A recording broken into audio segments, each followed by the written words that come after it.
Welcome and thank you for standing by. At this time, all participants are in a listen-only mode. As a quick reminder, today's call is being recorded. If you have any objections, you may disconnect at this time. Now I'd like to turn today's meeting over to your host, Chairperson Sue Swinson. Thank you. You may begin. Thank you, and good morning, everyone. Welcome to the FirstNet Board and our combined meetings this morning or early afternoon, wherever you may be.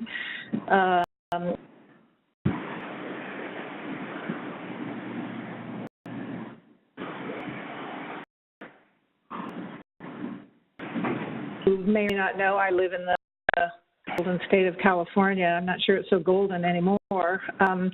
We've had tremendous fires out here, and in addition to a fire community that's serving the state of California, we've had tremendous response from other states across the nation. And I just want to say a big thanks to the fire community for everything they're doing. I know there's fires in other states as well, but it seems most challenging right now in the state of California. So a big thanks to the fire community. It's going to be a long haul before this fire season, which is now a fire year, gets under control. With that, today's focus is going to be on the FY19 budget, and we're going to receive updates from the different parts of the organization about the status of FirstNet and its deployment. We're going to talk about the budget, have the Finance Committee and Board vote on the budget for FY19. We'll committee updates. We'll have an operations update. We have a PSAC update, and we'll close out the meeting with an update from Mike Post. So with that, Ken, if you would call the roll for the committee and the board quorums, please. Yes. So Chairwoman Sue Swinson. Here. Vice Chair Jeff Johnson. Here. Neil Ox. Here. Horowitz. Here. Ed Horowitz. Here. Catherine Anninger. Kenneth. Here. Chip Osterthaler. Here. Parker. Christopher Pyhota. Richard Boss. Here. Manick. Terry Ty. Here. Dave Gillette. Here. Madam Chair, we have a quorum for the board and a quorum for all of our committees. Terrific. I think you also need to update us on conflicts. I do. So as I mentioned in our last board meeting, we have changed our conflict certification process a tiny bit. So prior to participating in this committee and board meeting, the board members were all asked to review the agenda as well as the guidance that was provided by the Office of the General Counsel from the Department of Commerce and complete their conflicts review. All board members on the call and present responded to the conflict certification and let the department and FirstNet know that they have no conflicts for this meeting, so we may proceed without any recusals. That's great. Well, thank you very much, Karen. So the first order of business is to approve the minutes from our last meeting. So was hoping that all of you had an opportunity to review that and would entertain a vote to approve if there are no comments at this point.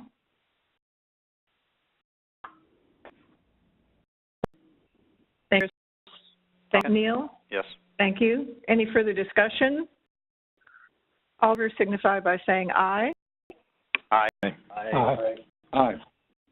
Any mentions or objections? The minutes are approved, and you will post them as appropriate on the website after the meeting. Thank you. First order of business is to get an update from the Finance Committee, and so we have our Chair, Ed Horowitz, and our CFO, Kim Farrington, to go over that. So, Ed, I'm going to turn the meeting over to you. Obviously, this is the most important part of our meeting. Thank you, Ed. Sue, and good to have everyone on the call. The finance team has been busy, particularly this last quarter, especially in preparing and reviewing the budget. It's a series of reviews starting within enterprise and each division having rolled up in order to get Mike Poth to sign off on and then pass it on. Despite a condensed schedule, the business units and budget team were able to successfully finalize the budget presentation for fiscal 2019 and going to be presented today for both first by the Finance Committee upon its discussion and approval, and then recommended by the Finance Committee to the Board as appropriate. That presented today is the first time that we'll be voting on more than just an operational budget as we've done in past years. It really marks the important milestone in the first year of sustainable business model and the impact that that has going forward as a result of the partnership with a contractor, AT&T. So, in addition to the operations budget, this fiscal 2019 budget also includes two new funding categories, a refunding category and an enhancement fund or reinvestment funding category. And Kim's going to describe the amounts proposed for each funding category in just a minute. Kim, can I ask you to go through this, please? Sure. Thank you, Ed. Good day, everyone. Before we actually dive into the fiscal year 2019 budget request, I wanted to start by giving you a highlight of the fiscal year 2018 to date, and that is the current fiscal year that we're operating under now. We did have all states and territories except the state plans, which only enhanced integration across the network and ensured the financial sustainability to FirstNet with the sustainability payments that we will be receiving for the life of this contract and partnership. We also focused heavily on the nationwide advocacy and outreach, as well as launching our dedicated core. And from a financial perspective, we actually received our 5th clean audit opinion on financial statements. All of this while we evolved the organization to really focus on operational activities and especially on oversight and partnership as we become operational. Move on to the next slide. I want to now focus on our fiscal year 2019 budget request. As Ed mentioned, we do have 3 categories that we are talking about this fiscal year from a funding perspective. We're talking about the operational budget, as Ed mentioned, the reserve, and the investment categories. For the fiscal year 2018 operations budget, we are requesting $81 million on an obligations basis. With regard to the reserve category, we are requesting an $81 million request there as well. Remaining funding that we're requesting is equal to $78 million plus any additional budgetary resources that are derived during fiscal year 19 to be allocated to the reinvestment category for network enhancement. Fiscal year 19 budget request really does focus on our priorities in achieving all fiscal year 19 goals to meet the FirstNet mission, which includes oversight of the nationwide public safety broadband network build-out, or NPSBN, as well as the introduction of independent validation and verification, or IVNV, of the network coverage.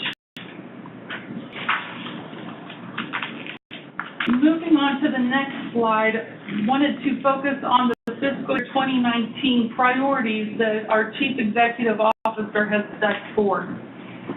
These include the network, public safety advocacy, innovation, reinvestment, and mission support.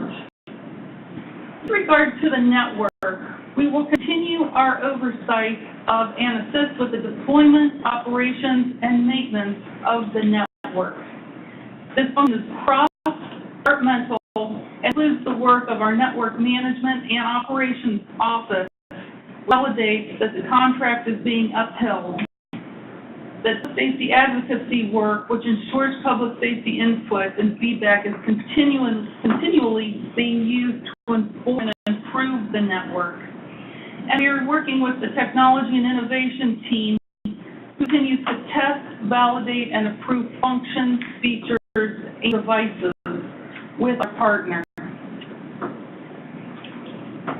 The public safety and advocacy priority is also very important this year. Gathering public safety's input will continue to be a critical part of our work at FirstNet. It will ensure that public safety voices continue to drive the network and the apps and the device ecosystems that go with it. I also want to continue to engage public safety, share lessons learned through their adoption and integration of FirstNet into their operations. They're innovative public safety agencies who are doing amazing things with their network, and we want to pass along all of our best practices to others and work to achieve the optimal public safety advocacy.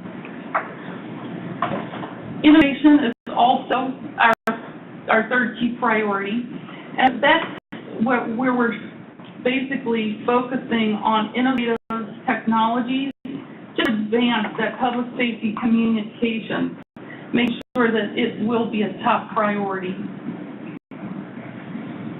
Next is reinvestment. We are now a self-sustaining organization, and we are going to continue to make sure that as we're utilizing our investments, that we're also, in addition to operations, reinvesting back into the network to meet the needs of public safety, involve it for the use of public safety. We will be conducting an in-depth analysis and recommendations to the board on a process for reinvestment and take this reinvestment responsibility very seriously, while aiming to have any excess revenue being put back into the network as soon as possible to ensure, but we want to make sure that we have a sound process in place for success.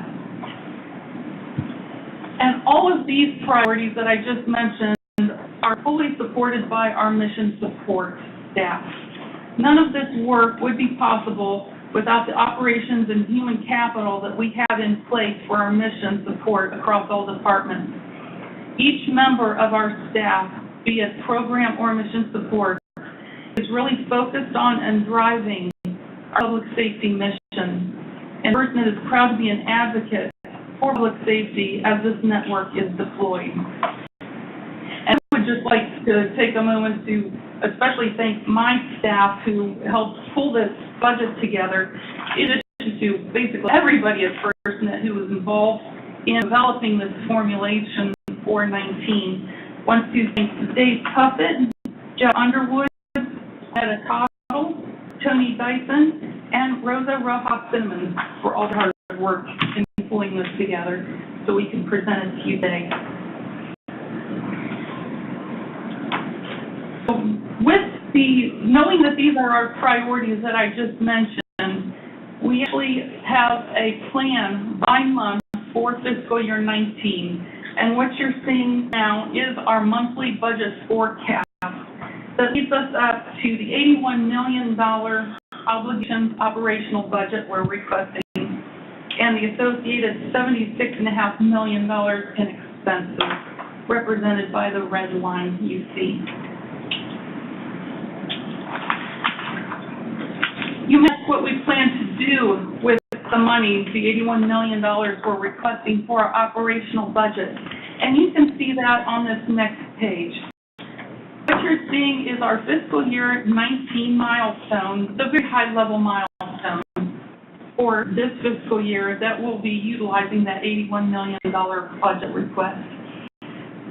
What you see at the top highlighted are really those priorities that I just mentioned that have been set forth by our CEO, focusing on the NTSN coverage and core services, innovation, ecosystem, and public safety engagement.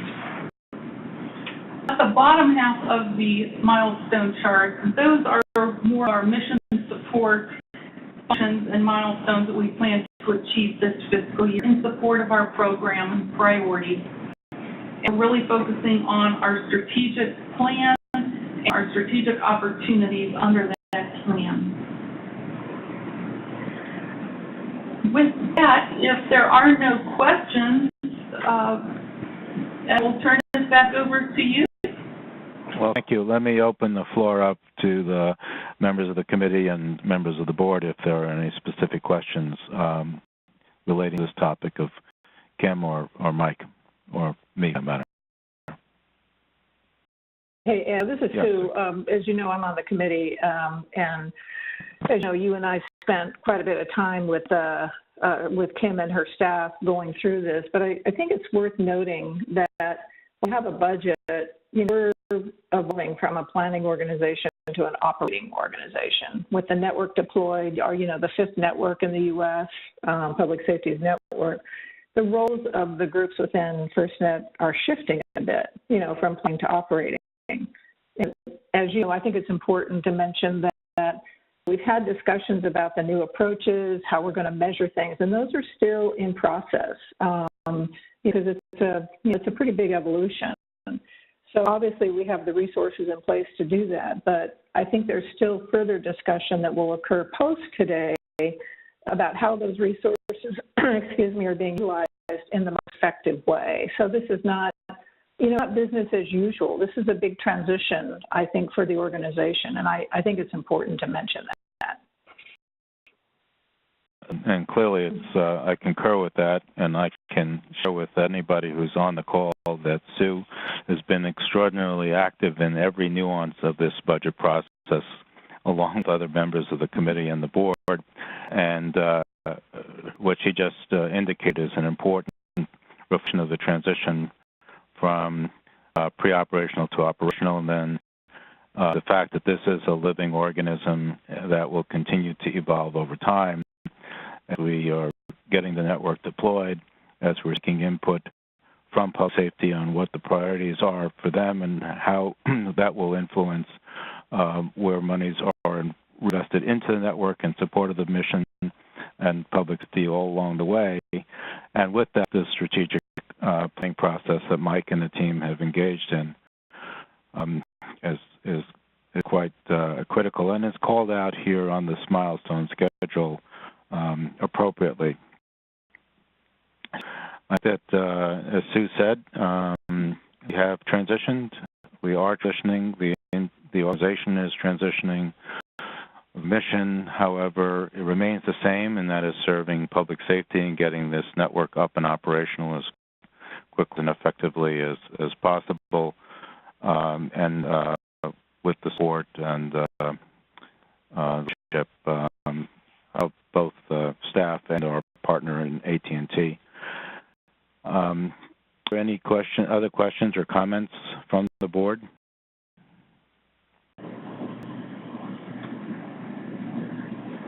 Okay.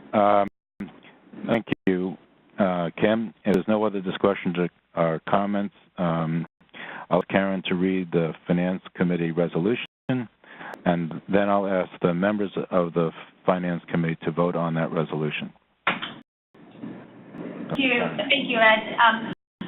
In addition, I will read the operative language in the Finance Committee resolution. I won't read all of it entirely. I have summarized it, but we will have it posted to our website as soon as the meeting is concluded. So, the Finance Committee Resolution 20 recommends that the board authorize the senior leadership to allocate the FY 2019 budget into 3 revenue categories. Kim and Ed mentioned, the first is the operational budget of $81 million that we allocated on an obligations basis. That also includes a 10% reallocation allowance for senior leadership, a reserve allocation of $81 million that is equal to 1 year of the operations budget, and an allocation of $78 million into the reinvestment option and network enhancement for public safety on an obligation basis, plus any additional budgetary sources derived in FY 2019 to be allocated to that reinvestment option. I also recommend that the board authorize senior leadership to enter into any necessary agreements to meet the FY 2019 milestones, and recommends that the board approve the proposed FY 2019 operational budget of $81 million on obligation basis. If I could have the members of the Finance Committee prepare to vote, we'll need someone to move the resolution, move for the resolution to be voted on, and someone to second, and then a vote. Thank you, Karen. I move the resolution. All right, thank you, Dave. Do I have a second? I'll second Resolution 20. Thank you. Thank you. All in favor? Aye. Aye. Opposed? Hearing none. The resolution 20 has been passed, Karen, and please make sure the resolution is posted to the FirstNet website. I will do so. And that's, I'll turn it to you because I believe now we'll have full board vote on the resolution 91. Right. We need to, obviously that was to recommend to the board, and I think you've heard the Yes. discussion, but I don't want to cut off for any questions or comments that people have of this budget. So beyond the Finance Committee, are there any other comments from other board members? Like this opportunity, Kim, obviously you and your team worked very hard, but I also know that the rest of the organization had to work pretty hard with you to get this done as well.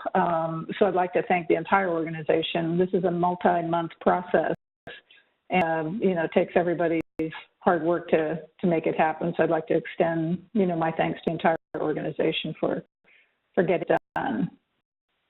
Echo that sentiment, Sue.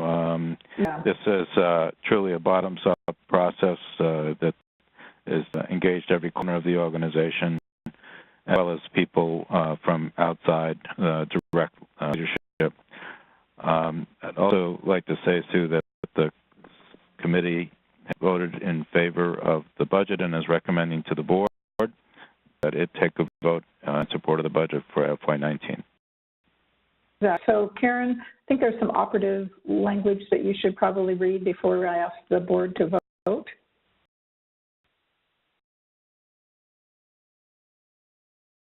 Karen?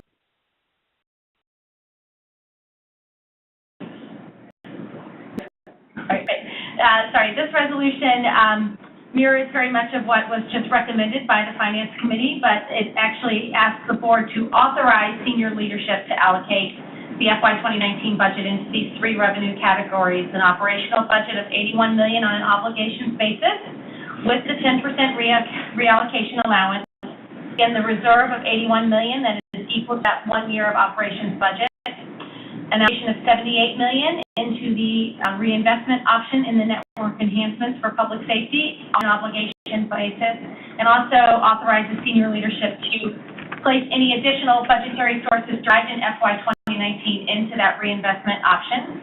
It authorizes, or asks the board to authorize senior leadership to enter into any necessary agreements to meet FY 2019 milestones, and approves the proposed FY 2019 operational budget of $81 million. So if if you'd like to call for a motion to vote on the amendment, the resolution. I will move a resolution. This is Resolution 91. Yes. 91, I'll move Resolution 91 to approve the FY19 budget. Is there a second? Ed, second.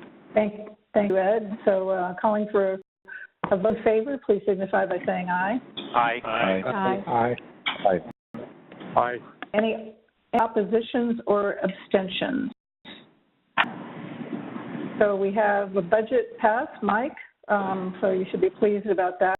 And I guess I would just mention, and Mike, I don't know if you want to comment, that obviously with the end of the fiscal year coming up and talk about potential government shutdown, which we have every year, maybe you want to comment on the impact, or basically for us, no impact because of the way we're budgeted. If you want to comment on that, if you would. Sure.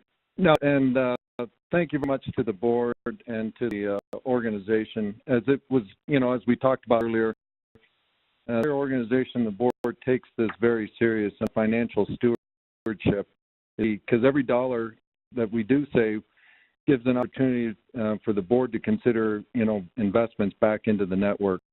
And by passing now our FY19 budget, as we finish up FY18 with about 6 left, we now have a clear line of sight to execute on 18. As you mentioned, since we are financially sustainable in the funding now, we're completely doing it from the contract. If there was an unlikely government down, that does not impact FirstNet operations, our ability to continue to provide the oversight and direction to AT&T in this deployment. So I want to thank the board and the Finance Committee. Sue lightly touched on it, but I can assure the board and the public details and the board's active involvement was key to the success of this budget buildup. So thanks to everyone. With that being passed, it's time to move on to other committee reports. We're going to start with technology today. As I think everybody knows, obviously the RAN deployment, the core devices, apps, you name it, has been happening. So Neil, there's a lot been happening with the technology committee. So anxious to your update along with Bratcher today. Okay, thank you very much, Madam Chair. Before I turn it off to hand off to our Chief Technology and Operations Officer, I'll make some highlights here. And one of the main reasons that FirstNet is going to be a success is because of the foresight of public safety in asking for their own spectrum. And with Band 14, we have that. And this network has been designed by public safety and built for public safety. And I always want to get a smile to my face when I see others out there talking about, well, you should come to our network. We're going to have our public safety network also. What they seem to get is this network was designed by public safety for public safety. And the chairman of GM trying to get the chairman of Rolls-Royce to drive a GM car, it's just not going to happen. This network is for public safety, and Band 14 is what's going to make this network a success.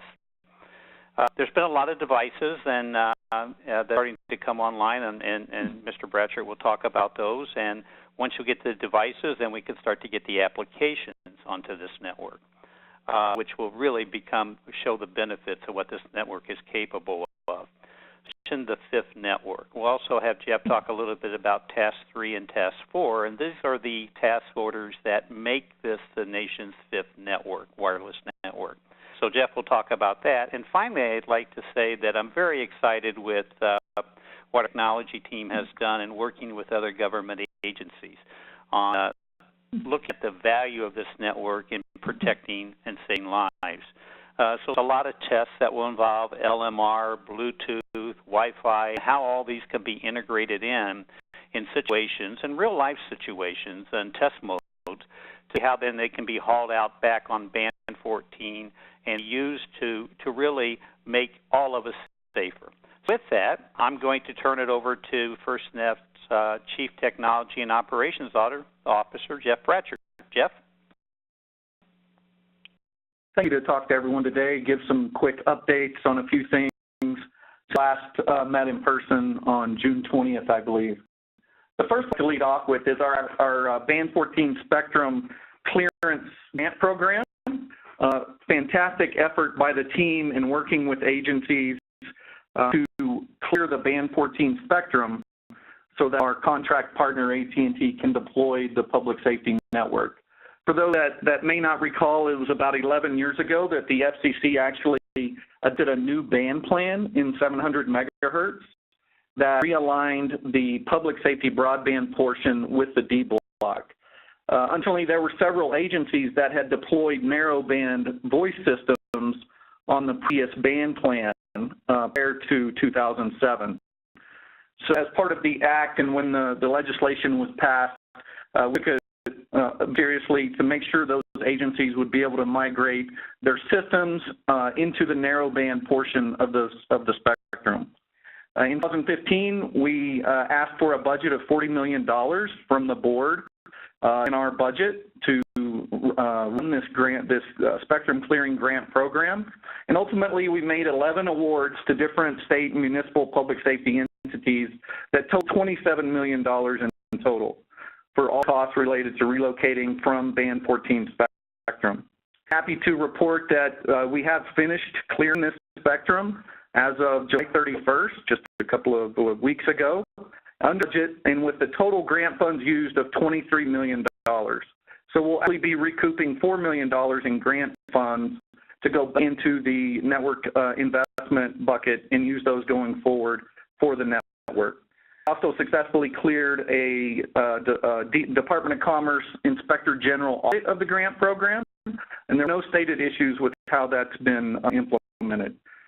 Very excited and happy with the performance of this. We collaborated closely with the FCC, which is the regulator in charge of the Band 14 spectrum that the FirstNet Authority holds the license to, as well as with the Office of Spectrum Management at NTIA and other federal agencies that have been leveraging and using Band 14 for different activities.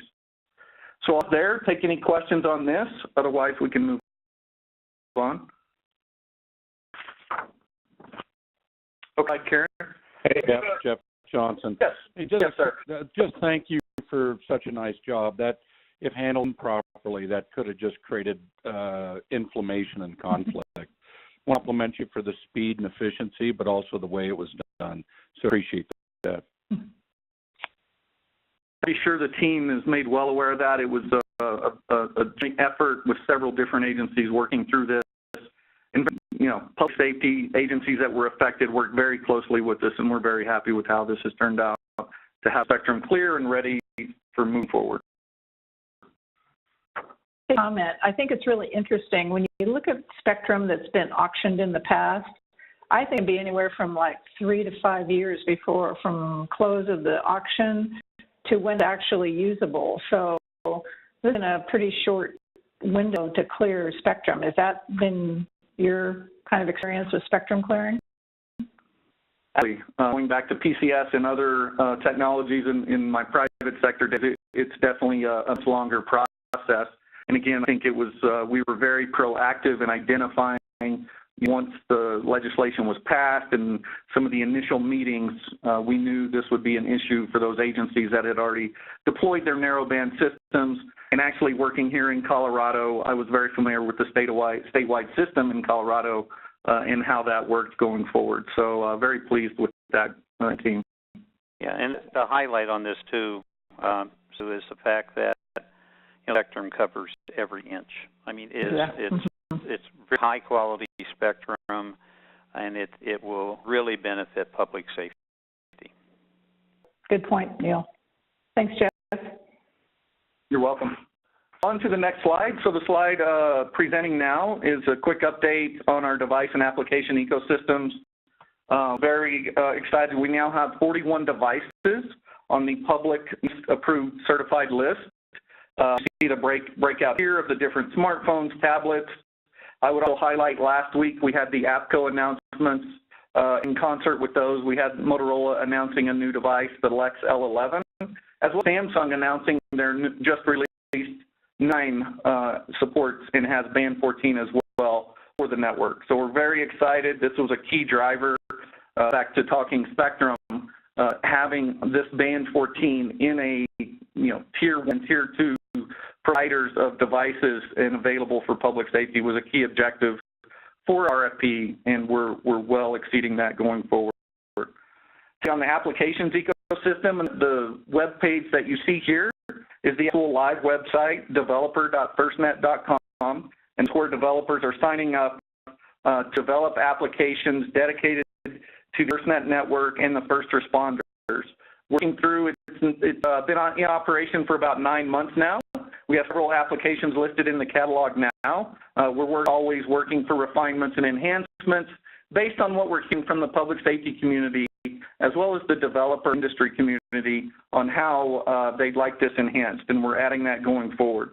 We had some recent updates in March on this portal, blogs, some of the simplified registration, and then also adding those application programming interface catalogs for the developers to use going forward.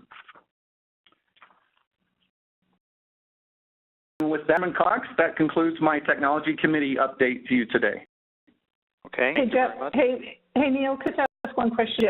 Jeff, I was at IC last week and ran into a fire chief from the East Coast. and he's looking at obviously coming on to FirstNet, but apparently there's some equipment that is still waiting LTE modules, but it sounds like maybe that's coming in Q4, you know, for people to make from their current configuration to obviously coming on to FirstNet. Is that, so while we're excited about all the devices that are on there, there's still some devices that are still pending upgrades to LTE, is that correct? Actually, clarify, pending that Band 14 edition and going through the certification processes within AT&T to get onto the NIST list.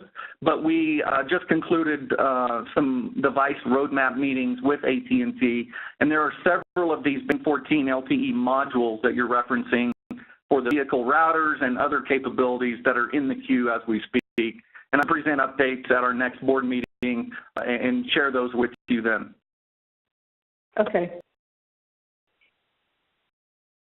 Okay, to the next section, which is a network management and operations update. Are there any other questions on for the technology committee? Hi. Question about the I know the ecosystem really is just getting ongoing, and we're trying to get in there and apps in there. But anything on usage yet, or even, you know, people are going to look to see what there is available? That's a good section updates. I'm going to hit those exactly on task order 4. Okay. Thank you, Kathy. We'll get that in the next section here. And let's move into this next section, because this is a section where we talk about the task orders, which really make this the fifth network. This network with its own core, with its own spectrum, and its own quality, its cybersecurity that are completely different than the commercial networks. So, Jeff, I'm going to turn it over to you, and you can talk about the task orders. Thank you, Karen. So, highlights. We had some of these in June, but we added some more for this update to the committees today. Towards the end of July, we have 1,500 public safety entities in 52 states and territories that have subscribed to FirstNet, and the accounts include 110,000 plus connections. FirstNet branded public safety services now. All fiscal year 18 deliverables that have been required up to date by the contract have been submitted. Teams are going through the final verification validation of those deliverables. We also launched AT&T as our network partner, launched the subscriber paid offering late in May. This allows those volunteers and career public safety individuals who don't have their services provided by their agencies to subscribe for the FirstNet service as a first responder on the network. That was a key objective from public safety as well, especially in the fire community, where I think there's upwards 40–50% are volunteers and pay for their own devices when they're doing their jobs. The 3, which is really focused on that core structure and the products and services. The critical design review was finalized late in May. The FirstNet core is operational now, providing those FirstNet services. And then order 4, which we signed and executed in March of this year, based upon the successful outcome of all 56 states and territories choosing to opt in and allow AT&T and FirstNet to build the Band 14 radio access network in their state and territory, was executed in March, and then we developed what's called the requirements traceability matrix to track that progress. Our next in the focus, as we'll continue this year and next year, next several years, is the ongoing validation and verification of that core network, any Band 14 deployment as AT&T undertakes that in the states. And next slide, Karen. So, yes. Jeff, just for a second, I think it's important to remind the board that if requirements are met, they're not one and done. The ongoing validation and verification for the life of the contract is an important component that we're going to continue to measure, monitor, and assist to make sure that all the requirements are continually met. Great point, and leads into we have what are called design reviews for this core network. We had the initial design review that we focused on the first year of features and services with the network. We're now entering into the preliminary design reviews for the next phase of the deployment and upgrades to that network as part of this Task Order 3 overview. We're also performing the mid-year review of devices, to questions earlier on modules and other capabilities that will be added to the network. That's ongoing with AT&T as well. Working functionally on some of the new features and capabilities, critical push-to-talk, other services and features that will be provided as part of this contract over the 5 years initially focused. And I mentioned the devices roadmap through the end of this calendar year. So 6 months, we're meeting with the team at AT&T on the devices and applications and reviewing those roadmaps at a 6-month period. And as develop the task orders, there are milestones for payment for task orders, and that's where the requirements traceability held to and what we use to verify those payments going forward. And if there's any Task Order 3 questions, otherwise I can move to Task Order 4. Okay. So 4, again, this is the RAN task order, the Radio Access Network task order. This is deployment of the N14 radio access network by AT&T into the network today. And again, is to build, operate, and maintain that RAN for each state and territory's plan of record.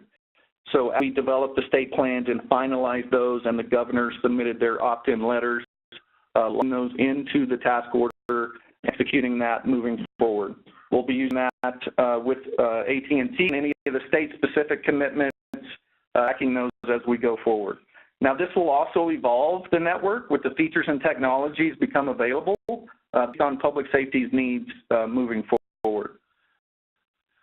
So as indicated publicly, they're accelerating the deployment for the radio access network in all the states and territories. We're very excited with that. This was an initial 5-year build focused on, as the state plans indicated, getting coverage out for Band 14 on the network. We've had over 11,000 National Environmental Protection Act requests. So part of the requirements in our contract also is the NEPA requirement, and those are admitted to the FirstNet Authority by AT&T after adding those Band 14 deployments. Keep in developing and establishing our coverage verification approaches and some of the independent validation and verification activities as requested in our budget on how we will independently verify the Band 14 coverage and network coverage for nationwide public safety broadband network. I'll pause questions. Go ahead, Neil. I'd just like to make a comment for all board. I mean, every month that we're into this task order 4, you know, this network continues to further distance itself from any other network in the world. This is a network that nobody else can match, especially with the amount of security and all that's been placed on it. This network is something that is going to far exceed anything else out there in the world as far as a secure network, and especially the one designed to do what it's designed to do. So I just want to make sure that every month that this thing gets better and better and better and better as we start deploying this task order 4. Hey, just a question on the NEPA. We've accepted 11,207. How many will we need to accept? I mean, what's the universe? Is that it? That will continue to grow for each site that we'll be adding Band 14 to. I have the exact top number, but we'll have that for the next board meeting soon. Okay. And then in terms of, you know, obviously, and Neil, I agree with you about being unmatched. There are also some capabilities that we're providing to public safety in the being aware of the status of the network as they deal with incidents. So I don't know if you're going to talk that at all, but we've got some things beyond building cell sites for public safety to provide some unique capability that they don't have elsewhere. Isn't that right? Yeah, great. Also part, it's a combination of task order 3 and 4 for that deployable capability, having the dedicated FirstNet deployables for public safety to use, call into service when needed for events or emergencies, or big, large-scale pre-planned events. AT&T is on track to deliver those in conjunction with their existing fleet of over 450 assets that they use for their commercial network that will all be leveraged into this going forward. There's also unique capabilities. I believe you saw the announcements for the drop kit device and capabilities that they've announced and developed. Last week they announced it at APCO. Bring that bubble of coverage with public safety in areas we need it, and it's not a permanent installation. So added with some of the capabilities that the first responders have asked for, and we're meeting those and developing those for them. And when there's also like an incident, incident commanders are going to have, and who are watching the network are going to have information about the network and be able to bring people into that incident for priority as well, which doesn't exist elsewhere either, I believe. We've got the incident uplift tool that the team has been working closely with AT&T and with public safety on how that functionality should work for real-time events, to bring those emergency response personnel that aren't dedicated primary public safety into the preemption and priority capability during time of event, and then transition back to their normal status after. Right. Perfect. So with that, with the network management update, thank you very much. Jeff and Neil, I appreciate your comments. Chief Johnson, you've been busy. I haven't seen or heard from much lately, but why don't you give us an update on what you've been up to and what's happening on public safety advocacy along with Ms. Bratcher again. Thank you, Madam Chair. Yes, we've been a little bit on the road, and certainly this is a busy time of year in public safety, not the least of which is what's happening on the West Coast in terms of wildfire activity, but this is also conference season. So on behalf of the Public Safety Advocacy Committee, our responsibility is to make sure that we're communicating the value that this network is bringing to public safety, their network, and we're also bringing back public safety's needs back to our partner at AT&T, FirstNet, and back to FirstNet, the authority. We've been actually kind of an exciting part of this entire process is that we're engaged in the ultimate interaction, and that's deployments. And if you think about the sales cycle of any product, the goal is to get the product in the customer's hands and let them have an experience with that and give you feedback about it. And today, just like for the last 3 weeks, the West is on fire. And I just want to thank the team at our partner, FirstNet, AT&T. They have responded. They are on these major calls. They have shifted their assets to be in place and try to prop up communications for responders and, frankly, for the residents in the area. And every incident commander I'm talking to is meaning the presence of FirstNet on those calls, and that is the ultimate interaction. And as you know, we just came off the International Fire Chiefs Annual Conference in Dallas last week. It was just an endless stream of West Fire Chiefs thanking FirstNet and our partner for deploying this network. We are in the embryonic stage, so there's more we can do, and we're well aware of that, but been fantastic. With the two big conferences we were at, of course, were APCO, which preceded the fire chiefs. That was a place for us to discuss any of our new technologies, devices, and solutions, not the least of which is one that Jeff just mentioned, which is our drop kits. This is going to be pretty critical to our future, to the current and, more importantly, the future plans, is to be able to take that network to places that doesn't have a network, or be able to strengthen the network. So that was a successful conference at APCO. They have been tremendous supporters of our initiative here, and they continue to provide us valuable feedback. At the FIRE's meeting in Dallas, Texas, we reported on our progress in deployment. And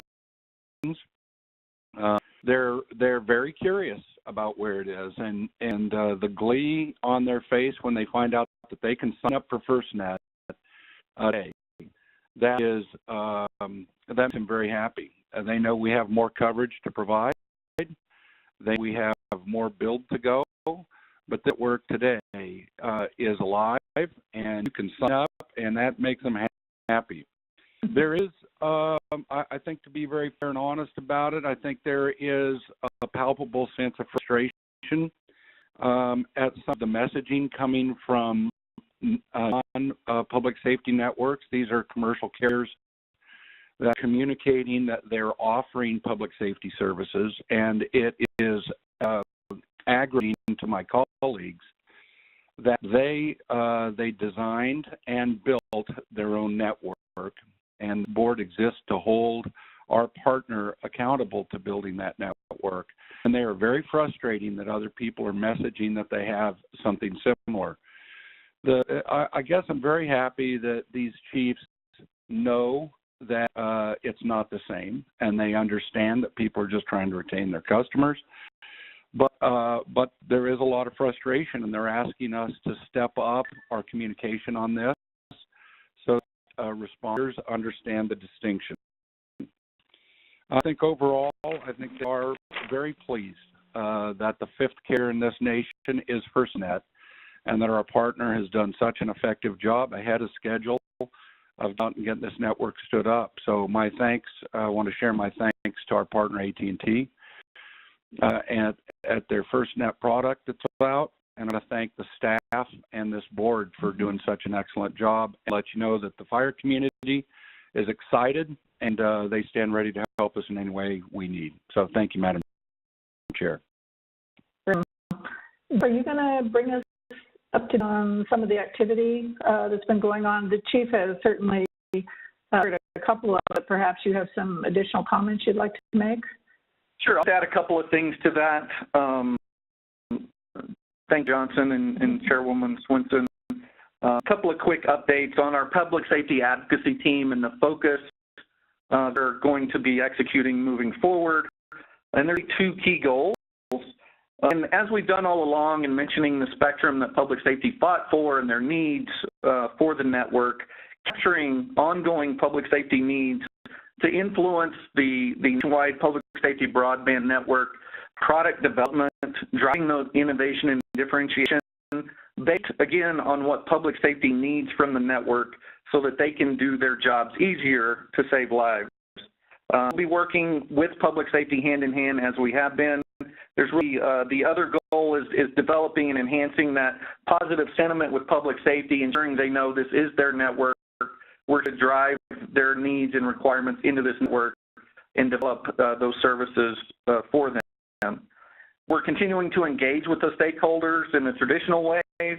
We're also working in more collaborative ways that we'll be seeing the next several months to collect this feedback, influence our partner with AT&T and the industry marketplace for additional capabilities on the FirstNet network. This like some of those ways, again, the public safety engagements will continue to engage directly with the agencies across the country, ensure that we're understanding their needs moving forward, maintaining and improving those relationships, creating awareness of FirstNet's mission and services. We've all lived with it for almost 5-6 years now. There's still quite a few boots on the ground that haven't heard of FirstNet, so we'll continue driving that. And increasing agency awareness of what their needs from a broadband data network and the potential for enhancing their operations, which we're seeing now, APCO and the International Association of Fire Chiefs events, with industry really looking at public safety market now, specific for meeting their needs and capabilities. We're also, again, involved in the special events. We had several recent events with the July 4th celebration in D.C. and the Major League Baseball Home Run Derby and All-Star Game, continuing to enhance and refine our association, those key public safety associations with APCO, the IFC that was last week, and the ones coming down the pipe over the next several months. Reports from the field. We had several requests to attend ribbon-cutting events. One more recently was a new site build in Bear County, Pennsylvania. And it was actually requested by U.S. Senator Casey, and we were involved as well as the Pennsylvania State Point of Contact, CEO Mike Poth, and then representatives from Governor Wolf's office also attended this ribbon-cutting for the new site build and adding that capability and enhanced coverage for the network. I'll touch briefly on the Signal Mountain, Tennessee. They held a press event, being the first police agency in Tennessee to adopt and subscribe to the FirstNet services.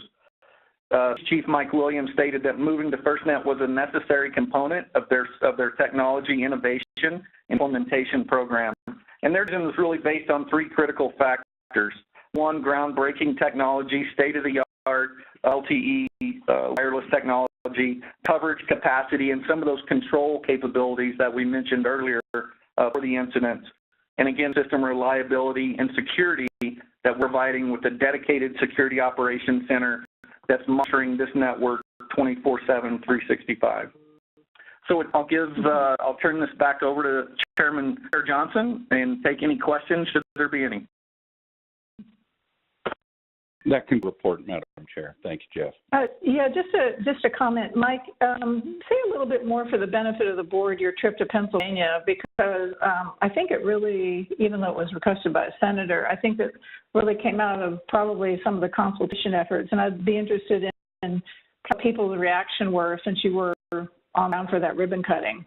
I mean, it was kind of a unique situation. No,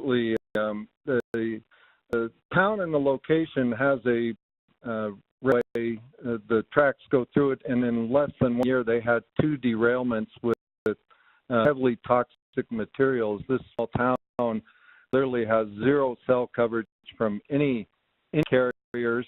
Their volunteer fire and EMS, literally on EMS calls, have to go into houses and borrow people's landlines to call to the hospitals for pre-arrival instructions and that. AT&T, originally working with the state of Pennsylvania, had done some site planning as to where additional antennas could go, but based on the feedback from the town and from the state, they asked if AT&T could actually place one a little closer to that area. So with AT&T was able to do that, the groundbreaking. They hope to have the antenna both built and operational within the next 18 months. So it's going to really have a huge advantage to public safety in that area.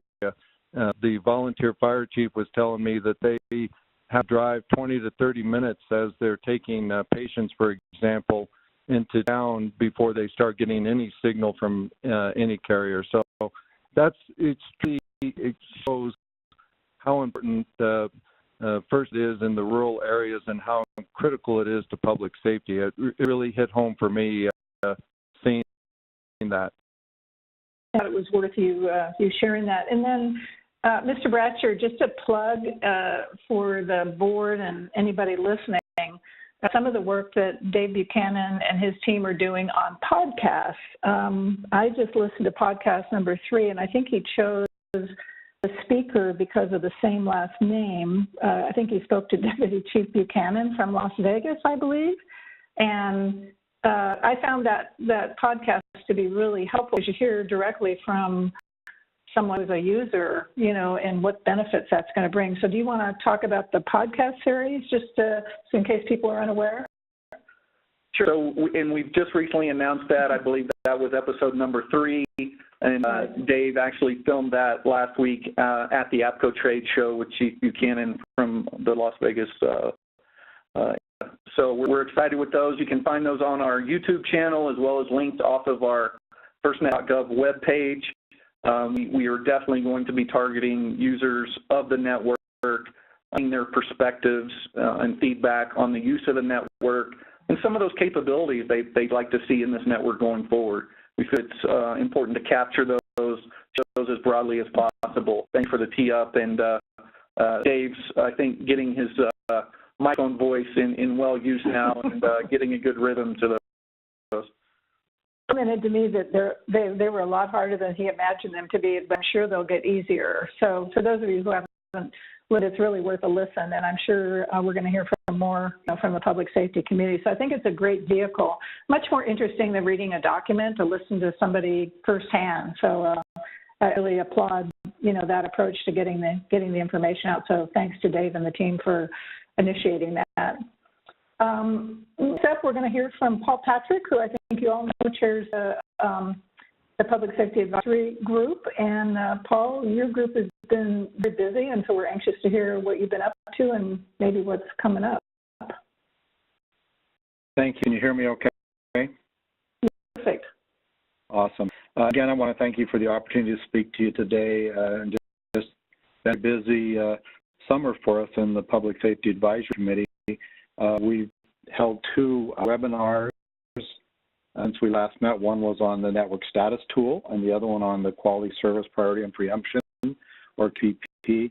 I thank the FirstNet Authority staff for their support for these webinars and providing the PSAC with an opportunity to weigh in on these critical network topics.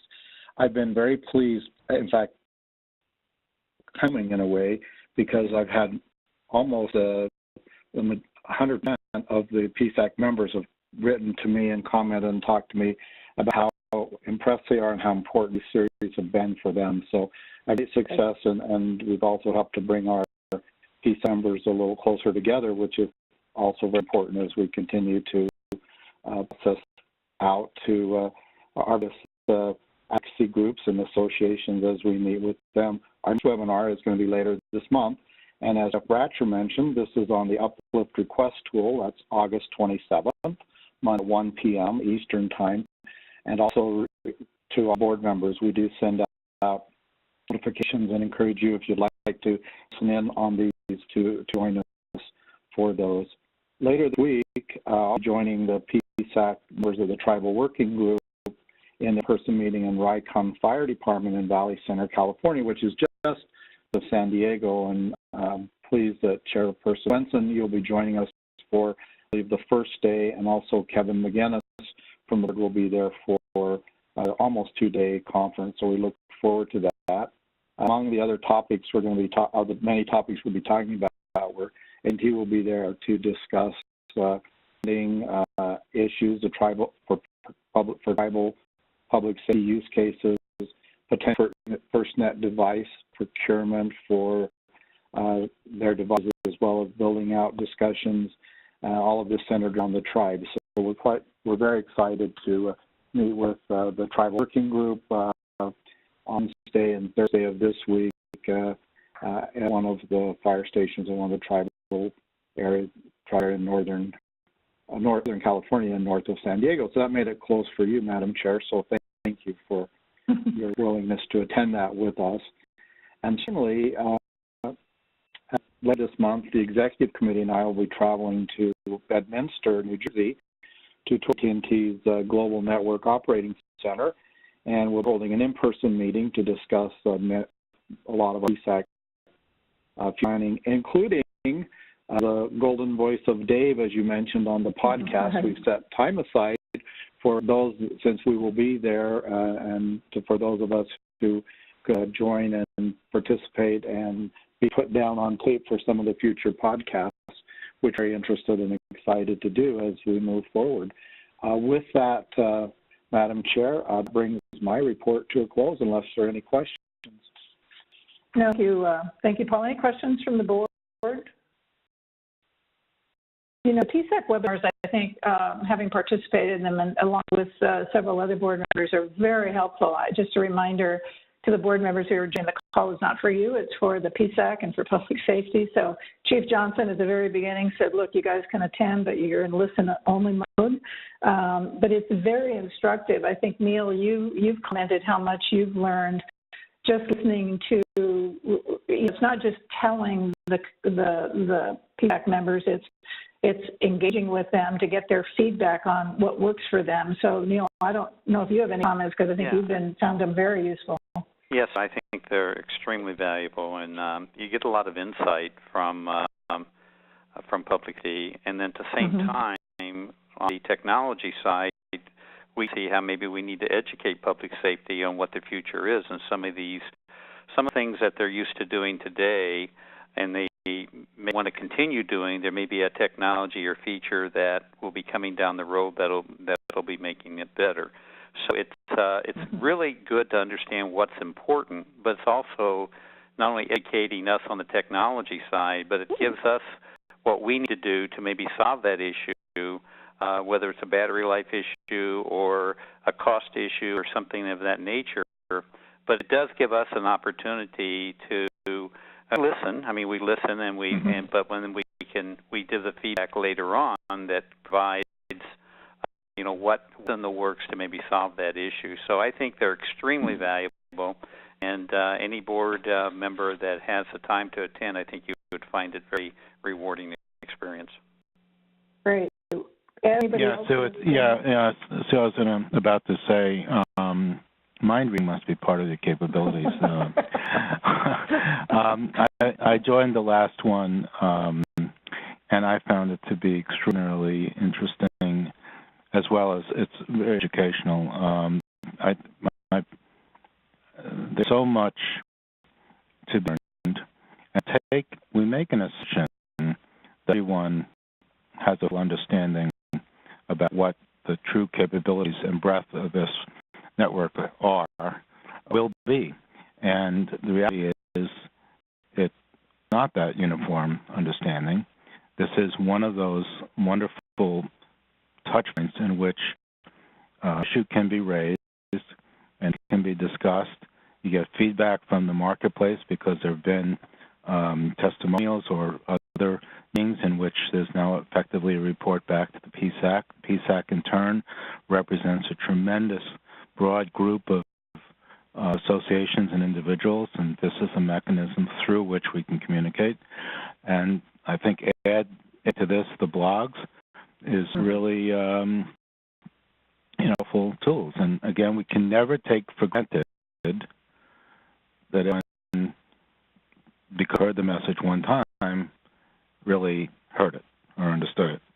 So I endorse what's going on, and I found this one extraordinarily interesting. Or Jeff, anything you'd add? Because you focus on it as well. Yeah, I'm queued up on two things. Number one, these things are really educational and really helpful. And you want to talk about a differentiator. Public safety is actively and in a public way engaging with FirstNet on how this needs to be to maximize its usability. It is giving us over-the-horizon visibility into what we're going to need and present, too, what do we need today. But it's the dialogue. And Paul, I just want to, you're the last guy to ever stand up and take credit, and I'm going to force it on you. Your leadership has been incredible. Your style and ability to force these issues out and to extract insight and dialogue from public safety, just take my hat off to you. You've been an incredible leader and really effective at your role. I just want to thank you publicly. These are volunteer roles, and I want you to know how appreciated it is. So thank you. Thank you, Sue. Thank you. Anything, I don't want to leave you out. People have hit on a few things, but you've been active in this and promoting it as well. Anything you'd add? Your steps? Maybe not. Okay. With that, I think we're moving on to the Governance and Personnel Committee update. As you know, it's season for board reappointments and appointments, and I believe we have Marcia McBride with us today to give us an update. 18 applications for the new board slots. We done an initial review and sent a recommendation of a slate of potential candidates to Secretary Ross for his review, and we are awaiting his final decisions and expect them shortly. Great. That's great to hear. Good work. Any questions or comments by the board on that topic? Appreciate it. Mike, I think you're going to close it out with some closing remarks. You bet. I will certainly try. I too want to thank Paul and the PSAC for all their efforts. It's work on their side, and we enjoy it. I'm glad you highlighted the podcast. I'm just concerned that Dave Buchanan gets hired away by NPR and starts his next career. Right. With the smooth tones of the Buchanan. But I want to thank the board and the Finance Committee. Budget season is very demanding and taxing on the board, and we appreciate your sight, your wisdom, and advice and counsel. Now we do have an operations budget of $81 million. It's covering a year of reserves and opportunities to reinvest back in the network. It's going to help us support need for the operations and continued public safety engagement that we've all talked about as key, and also our oversight, which will focus on network deployment and the validation. And as also highlighted, this is our first full fiscal year with full nationwide build-out underway. The outlook is promising, and AT&T is pretty aggressive, and we're being the same way. AT&T's moved quickly. They're publicly reporting the impressive goal of trying to deploy 12 to 15,000 towers by the end of this calendar year, which is fantastic for public safety. They're getting the network to public safety and building out in the rural communities, as I talked about also. But they're still on our side to execute our oversight and our partnership, as well as public safety engagement. Sustainable business model, we now have the ability to achieve all those goals. As Kim taught, I'd set the priorities for the organization moving forward is in network oversight, public safety advocacy, innovation, reinvestment, and mission support. Everything we're trying to do is achieve for public safety that work that they've deserved and demanded. And every dollar that we spend, we take very seriously, and we want to make sure that we're saving every possible dollar for investment opportunities. We're going to continue to work with public safety throughout the year to get the feedback about the network, and this is going to help us identify reinvestment priorities and needs. We'll also continue to work with our partner as the rollout. Our target is in the FY19. I will bring to the board a plan for reinvestment for your consideration. It will reflect both the internal, but equally important, the external feedback, including input from public safety as to what is critical going forward. And we're going to process for good stewards of those dollars to position network for continued success and growth.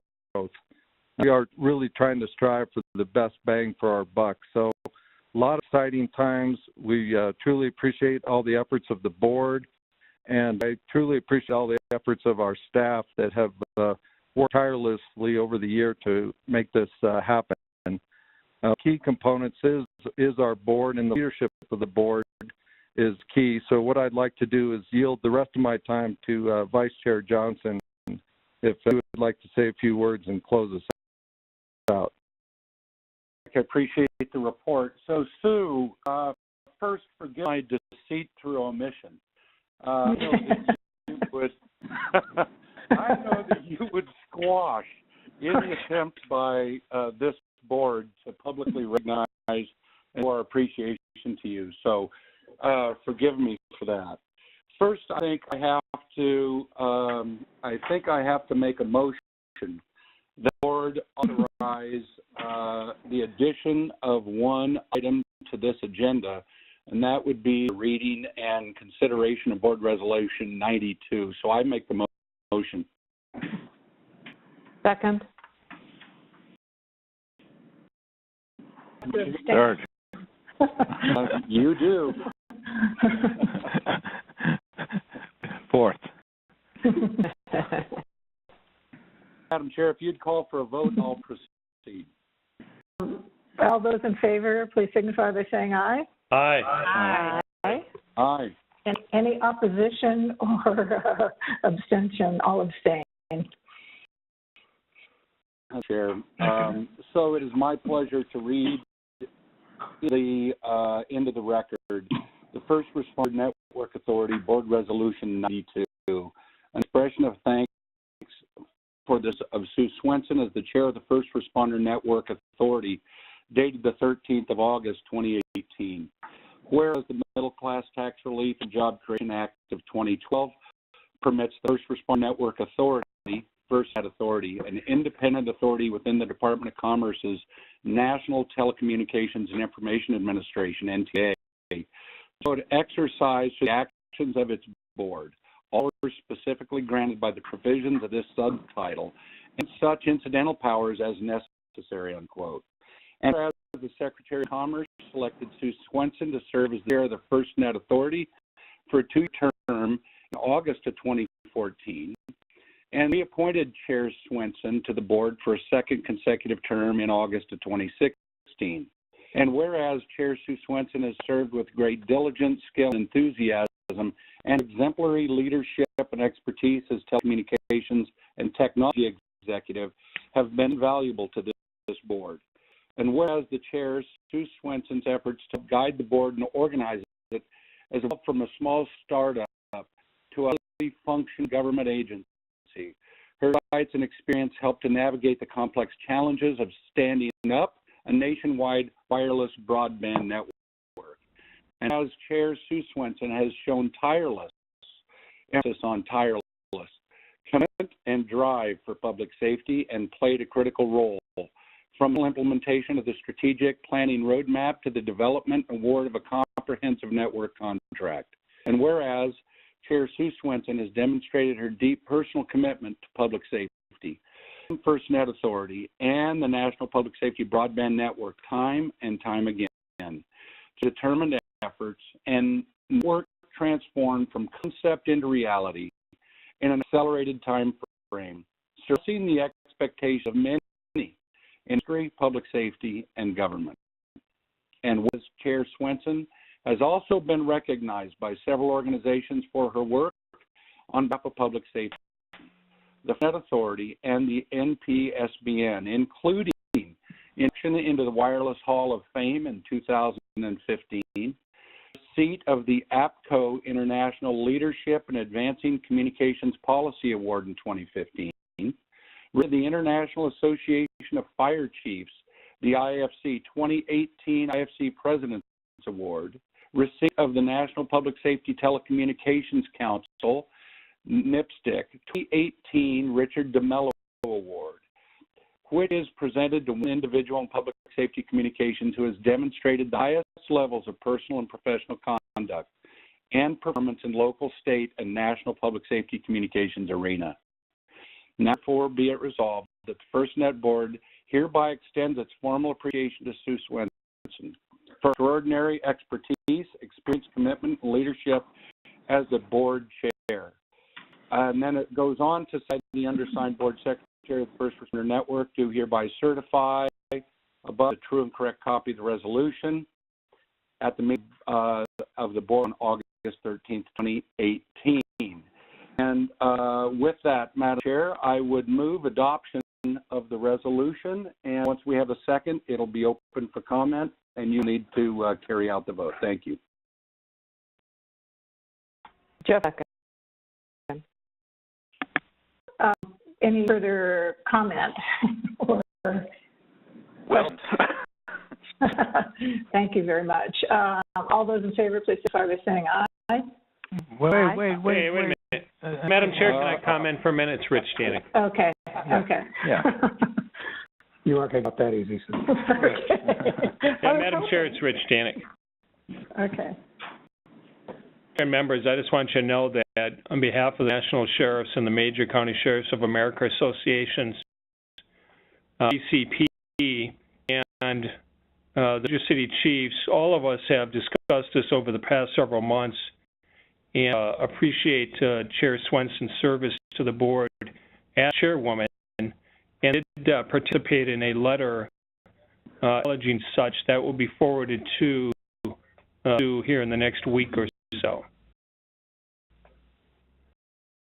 Thank you, Red. Thank you. I haven't imagined. Yeah, no, it's a little overwhelming. Frankly, I was hoping to close this out with all of this, but I just want to say none of this can be accomplished without a team. I've said this many, many times. I mean, I had the good fortune of taking this over. I'm not sure it was good fortune at the time in 2014 because things were a little bit amiss, but obviously the team, the FirstNet staff, the safety groups, the government agencies with which we worked, all together to, create what we have today. So I'm humbled by the recognition, but also want to acknowledge that this could not happen without all of you on this call and the many, many people who've been involved in this since 2012, very frankly. So it's an honor and a privilege to receive this, but I also want to acknowledge all of you. This is really a recognition of the entire organization's accomplishment, and I think we should all be proud.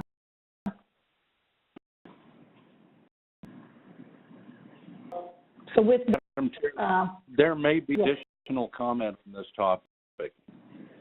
I was trying to get in before. Okay. All right. You to the other board members who want to comment. This is, you've been unbelievable, and your leadership has been phenomenal. You understand this space very well, and you've just done a job. So it's been a pleasure to serve under you as chairman. Thank you. I remember meeting you for the first time at BJ's Restaurant in Carlsbad. Right. So appreciate you joining the board and your contributions as well. Thank you. Hi, Susan.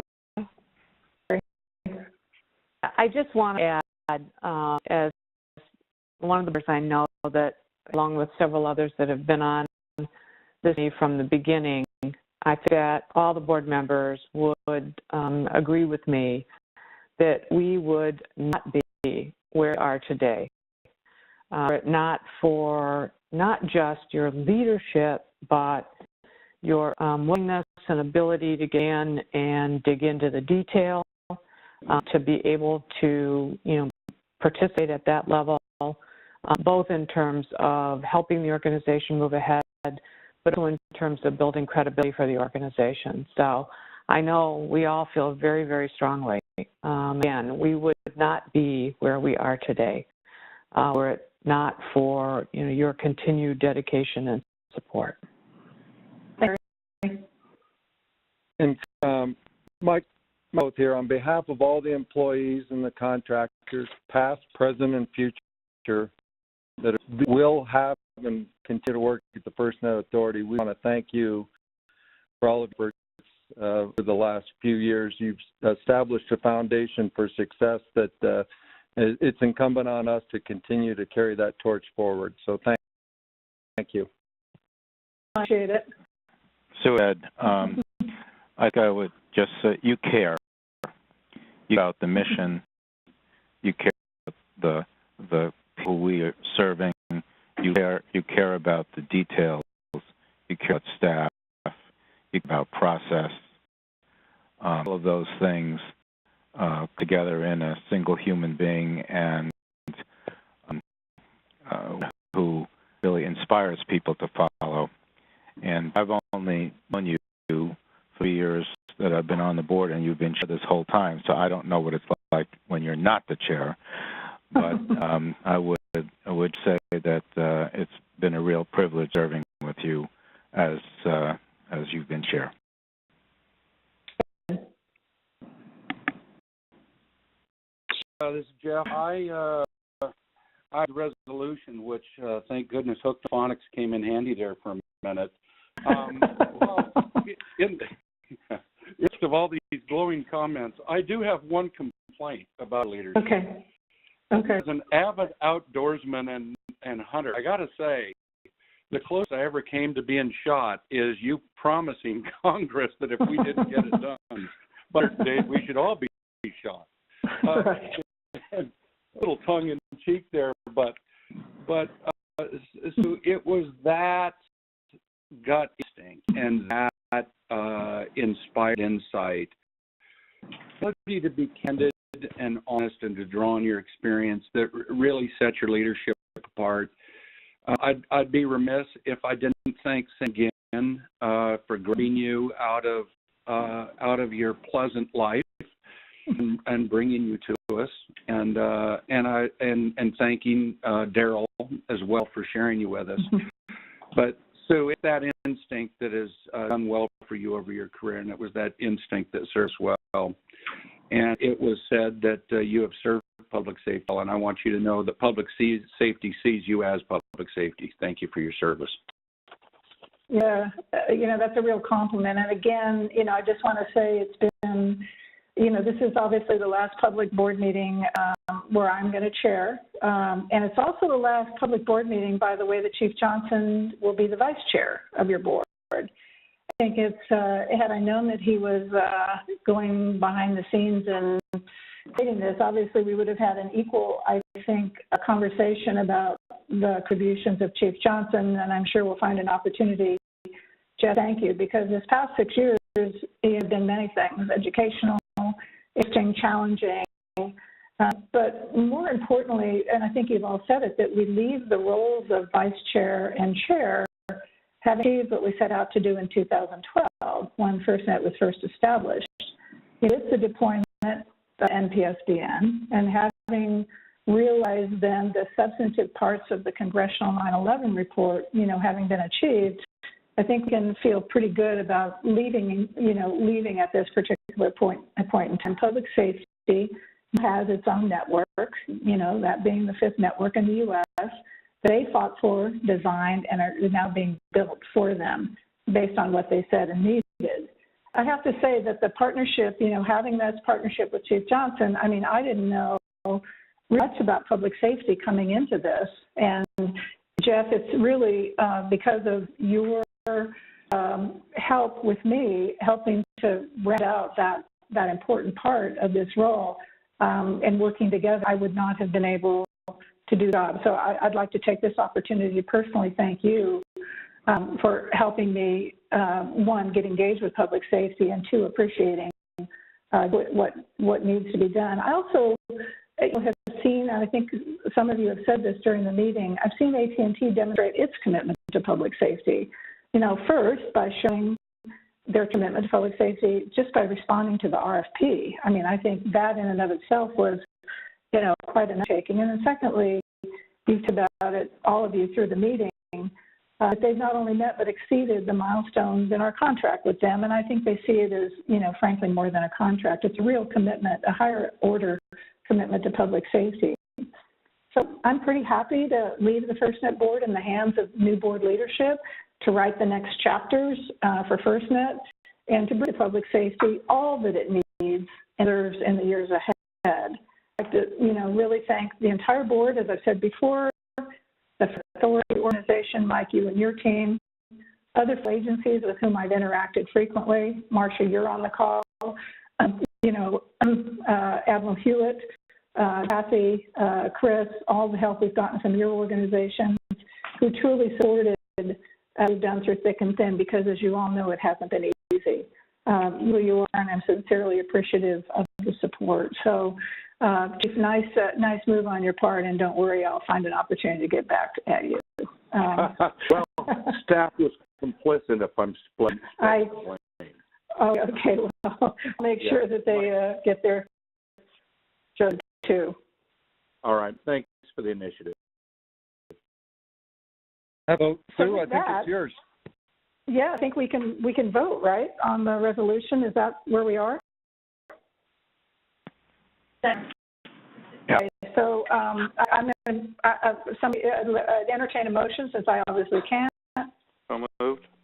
And those in favor, please signify by saying aye. Aye. Aye. Aye. I abstain, and any other abstentions or objections. With that, I think we're ready to adjourn. So I would move that we adjourn today's meeting. Second? Second. All those in favor, please signify by saying aye. Aye. Aye. I see no abstentions or objections. Thank you very much, everybody, for the extended meeting. We're at a great place with FirstNet, and I'll look forward to continuing to be involved with FirstNet going forward. Thank you much, everybody. Have a great day. Thanks. Thank you. Bye. Bye. That does conclude today's conference call. We thank you all for participating. You may now disconnect, and have a great rest of your day. Bye.